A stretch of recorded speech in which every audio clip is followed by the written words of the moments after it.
Today we are going to speak about coaching. So what is coaching in general, and what coaching models I worked with and would like to share with you. So what is coaching? Coaching is, in most cases, assisting a person to come from point A to point B. Professional coaching is about developing person's skills and knowledge so that their effectiveness at work improves, leading to achieving organizational objectives. Coach motivates, supports, and encourages person to come from where the person is to where he would like to be.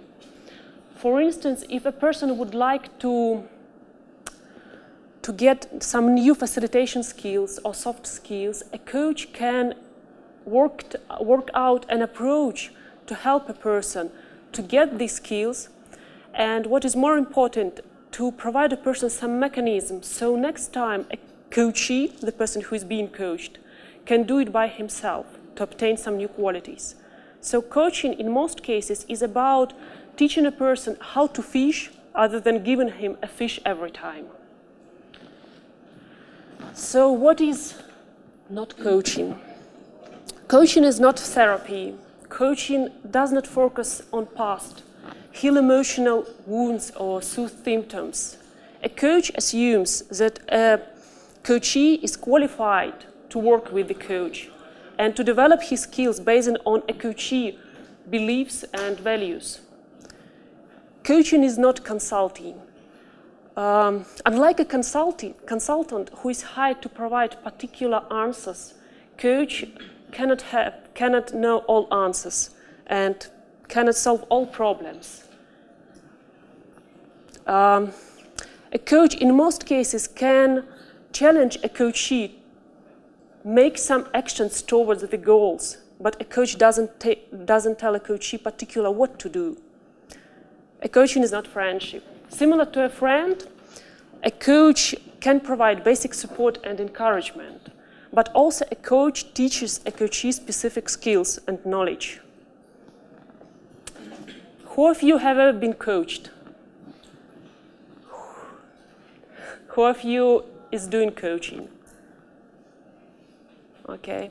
I would like to ask you during my session to think about what models works for you when you have been coaching people and compare it to the models that I am discussing. And also, who is being coached of you, I would like to ask you to recall sessions that you liked, that you had with your coach, and to think about how it to be coached with the models that I am providing today. So, the first model I would like to talk about is Tigra Model. It is a very simple model, but it is an interesting model to set format of the discussion and to define goals for the discussion. In this model, T stands for topic. So usually when our coachee comes, we would like to set up some context and some topic to speak about. Goal stands for goal. And during this part of conversation, we are discussing what goals have coachee in mind to talk about, what goals he is aiming to. Then we define the reality. It is where we are now, comparing to the goals we would like to be. Then we need to list options that can help us to reach the goal from reality. And then we should convert these options into action items, particular items that we should do to reach our goal. Further a bit, I will describe how this model works in practice. But for now, I would like to describe one more model that works very well with this one, and it is SMART. Probably most of you know this model. It is very good and it is very convenient to work with goals when it is SMART, when it is stated in SMART format, when the goal is specific. So we don't talk about that we would like that everything is good. We would like to know what specifically should be good, what means good. We would like the goal is measurable, so we can apply some statistics to the model. We would like to apply some statistics and some measurements to the goal when it is achieved, and to understand whether we achieve it or not. So the goal should be measurable. The goal should be achievable. We should be capable to achieve the goal. The goal should be relevant for our situation, for the coachee, for the project or the program we are working with. And the goal should be time-boxed. So we are telling the coachee that we're going to measure our results during, for instance, several months or several weeks. Actually, what I also like to mention is when you're working with someone as a coach, sometimes you need to describe a person the models you're working with. You need to say him or her that here is the model and we would like to use this model for our coaching session. But sometimes you don't need to do this. There are people who are mostly interested in results and they absolutely don't care about what you're going to do with them. And there are people who are very interested in the particular steps that you're going to do with him or her. So then you need to describe the model, that it is Tigra, or the goal, let's discuss it in SMART format. So also keep it in mind when doing coaching. By the way, you probably don't need to write lots of notes because I have coaching canvases, and most of information is in these canvases from presentation. So you can take it from me after the session.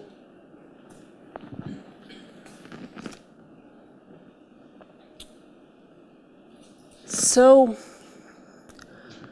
I used Tigra Model together with SMART Model to coach a person, to coach a Scrum Master who faced a problem when retro event was not attended by all the team, when team members keep skipping the retro. So we decided with Scrum Master to format our conversation with Tigra and with SMART models. The topic of our discussion was a retro that it is not attended by some team members. The goal was to have a retro that is attended by the whole team, or at least by 90% of the team. The reality was that only half of the team was participating in retro. We have several options to discuss. For instance, we have an option to describe retro aim to participants once again, because probably people don't understand what this event is about. It can happen when new people come to Scrum team. Sometimes they're not sure why they should go somewhere. We also have an option to have retro surgery. It is retro on retro. So to discuss with teams why we need the retro and why some people don't want to attend the retro.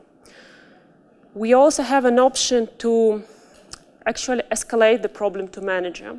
It is not an agile way to do things, but sometimes it can work and should be considered. We also have an option to bring some juice and pizza to retro, just to make it more informal and appeal people with pizza. We discussed all of these options and several others, and we created action items, and we decided that on a day when the retro should happen, during a daily stand-up, actually after it, a Scrum Master should communicate a retro goal once again to a team. Also, a Scrum Master should invite people to the retro and to suggest them just to try a new retro format. So we are not going to discuss on this retro what is good and what is bad. So we have new format. There are lots of them, and maybe some of them would like to take part. And also, yes, we decided to bring pizza and juice from program budget. We did all this stuff, and we got most of the people coming to retro. And we measured our goals during 4 sprints. And what I see now is that 90% of the sprint visiting retro. There is only one person who continues to skip it, but it is still good, because at first we only have half of the team participating in retro. And actually this team has set up to have some parties after the retro.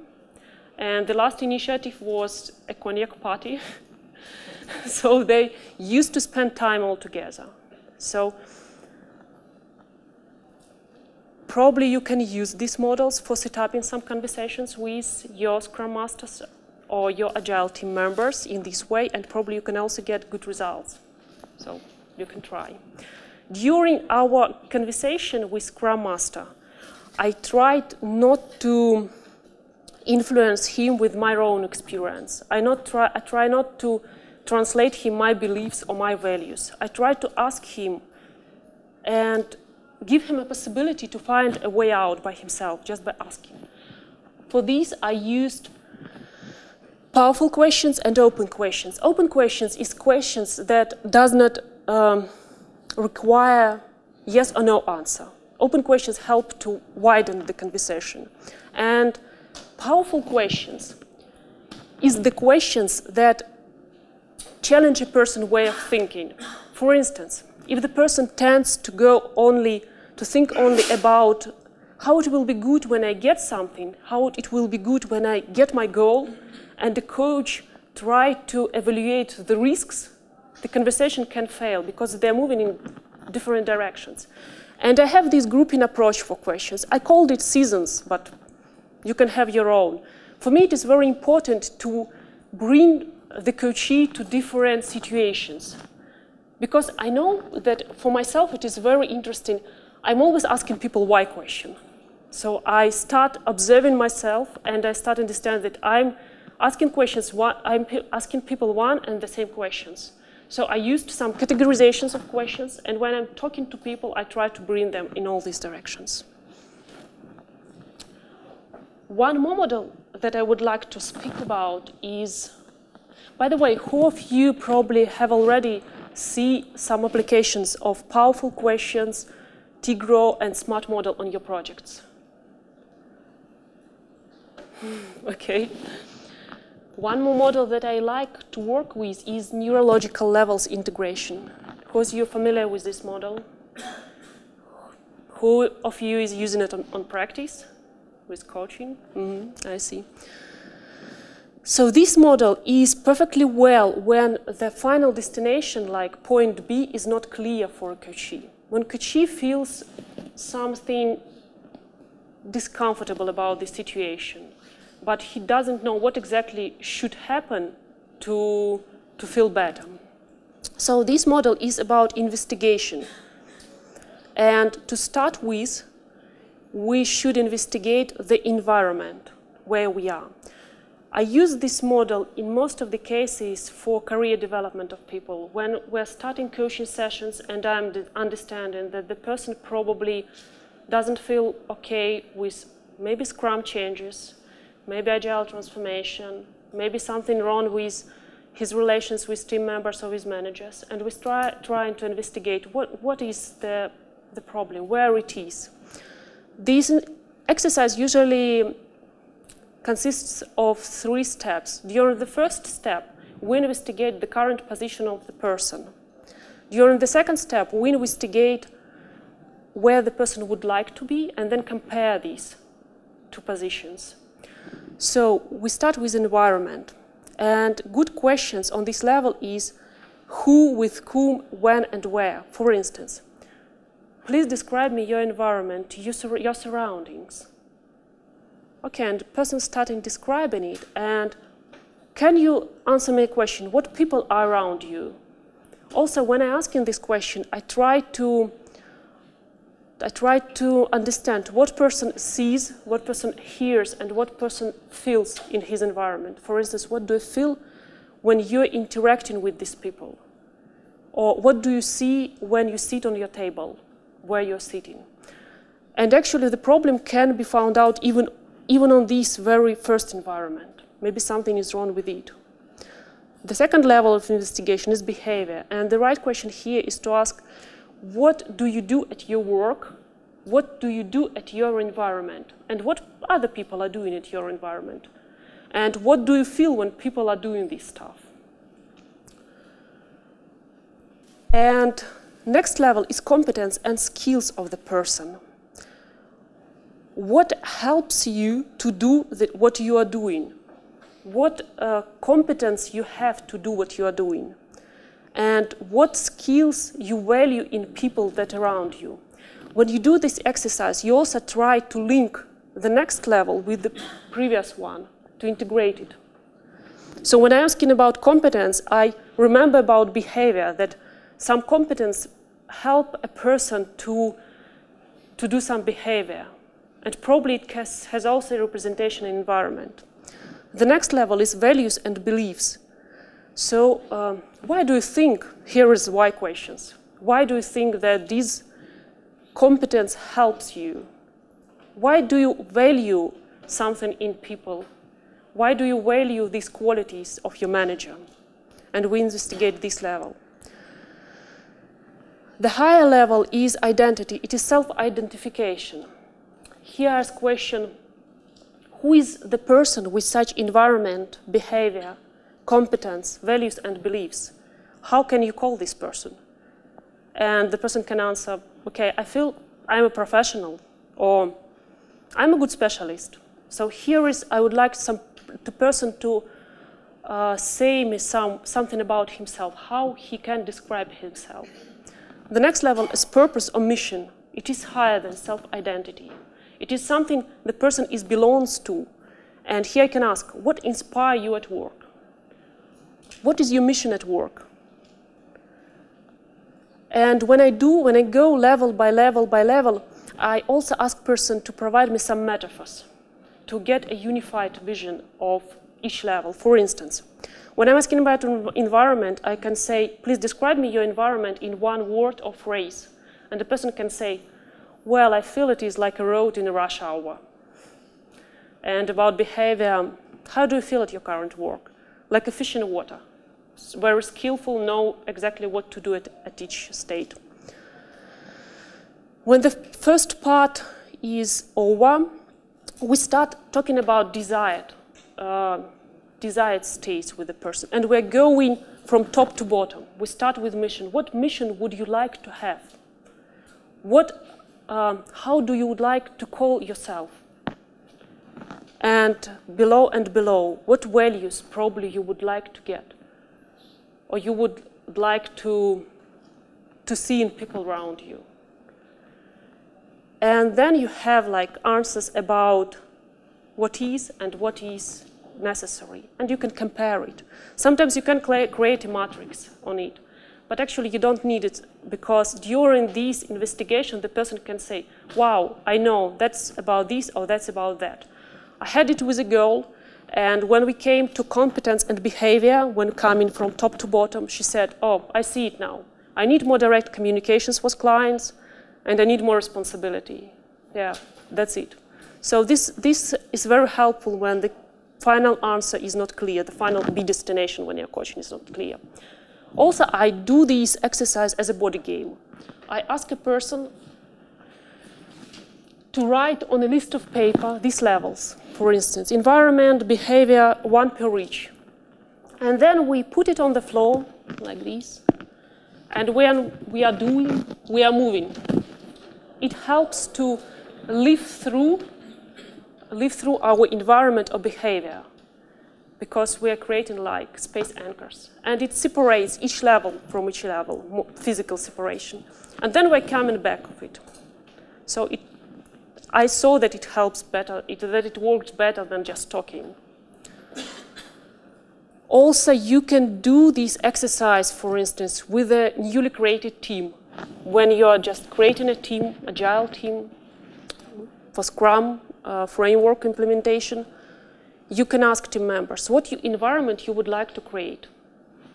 What behavior will be valued by all the team members of this team? What skills will be necessary for this team? What values will be appreciated in this team? How do you call the people in this team? And what will be the mission of your team, actually? So you can do it for teams, and you can. This pyramid is good also for companies' creations or some business owners who would like to identify the mission of their company, what people should be in this company, what values, what competence, behavior, and environment. So, as I already mentioned, I did it with a girl who actually she would like to leave our company because she felt not okay at her current position, and we did this stuff with her. And we understood that skills, she need more responsibility and higher area of influence. And she also would like more direct communications with client. And after this coaching session, she decided to take part in Luxoft mobility program and find another project. So she stayed within company and just changed the projects. That is good because her expertise remains in the company. Now I'd like to talk a bit about coaching Scrum Master's process in Luxoft. Who of you is familiar with this model? Okay, so I will describe it just a bit. It is a Japanese martial art concept about learning to mastery. On a shoe level, it is translated like obey and protect. On a shoe level, a coachee is obeyed by teaching and protected by teaching. And here is the basics techniques are learned. On high level, it is translated like detached, and a person starts copying from master lots of techniques without modifications. It's just about copying. And on real level, a coachee is no longer a coachee, but a pioneering practitioner. A coachee should, on this level, think originally and create his own techniques. So on Luxoft, we usually use this model to teach Scrum Masters, and on shoe level, a coach works together with Scrum Master. A coach with Scrum Master prepares for all Scrum events all together, and then a coach conducts these events, and Scrum Master observes the events, and then we retrospect on the event. Also on shoe level, we create very particular lists of Scrum Master activities. And when we are coming to high level, a coach provides a Scrum Master possibility to facilitate meetings by himself, but a coach presents on meetings and then also provide feedback. And also we're gathering feedback from team members to understand that we're moving on the right direction. And on real level, a coach leaves the project and can be only involved in some activities which Scrum Master thinks are necessary, or when some expert advice is needed. So Scrum Master come to a coach to ask some particular questions and then implement it by himself within Scrum team. When doing agile transformations from time to time, or when doing Scrum processes setup, from time to time I'm facing several barriers. And the first barrier is lack of understanding or misunderstanding about the purpose of coaching. Sometimes when I work with program managers or project managers, I see that the people don't understand what we're going to do. And in this case, I would like to spend nearly a month to collect and gather all the necessary information for me. Because better to lose this 1 month than to lose several months for activities that are not necessary for a program or project. One more barrier is coaching is considered an intervention and interruption from main work. A common excuse, I have no time, is actually can be a reflection of coaching low priority. So this case can happen when team members are usually rushing from one crisis to another and are occupied in firefighting. When I do Scrum processes setup, I try to explain to the manager that it is not a crisis management activity, and when the project is in red area, Scrum probably will not work in this situation, and Scrum framework is not a crisis management tool. So this is the very commonly the most commonly faced by me barrier, this one. When coaching is provided to a person who does not have any rights but only obligations, this person, for instance, a Scrum Master, can hardly be able to advise people and to lead further agile transformation. When coaching is used as quick fixing works only for a short period of time. while coaching can provide a long-term solutions. And coaching also can provide a mechanism for problems identification and problem solving. Coaching calls for sustainable efforts and time. So in this case, proper time should be allocated for coaching. Coaching is used to compensate lack of leadership and motivation. Scrum in most cases should be based on these qualities. And sometimes understanding of Scrum does not brings it automatically to the team. It can even identify its lack of these qualities when you're bringing Scrum into teams.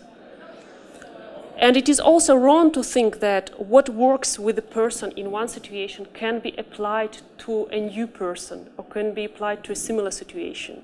So there is no such coaching style that will be possible to do in all situations with all people.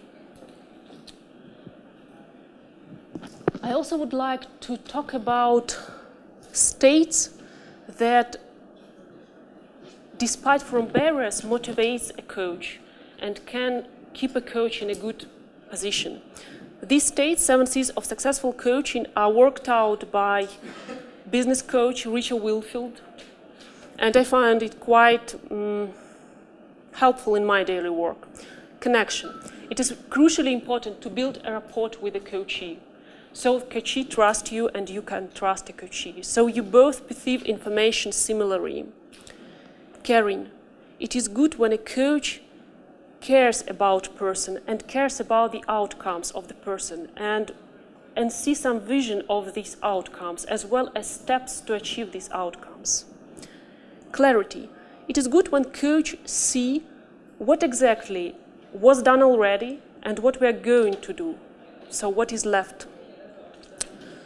It is nice to feel and show real interest in a coachee results and in coachee obstacles, the coachee is facing.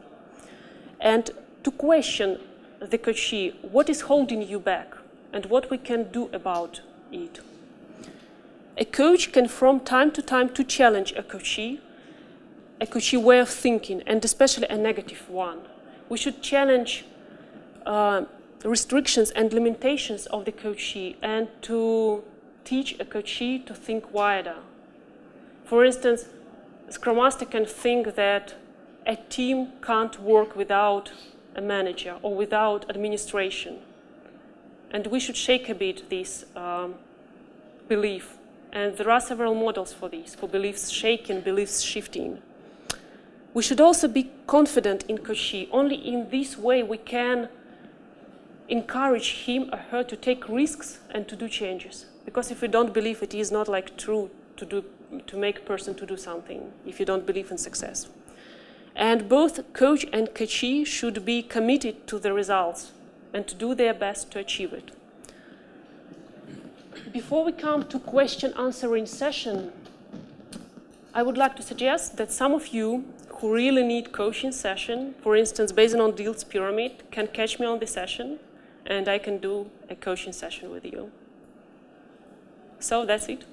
And please, questions.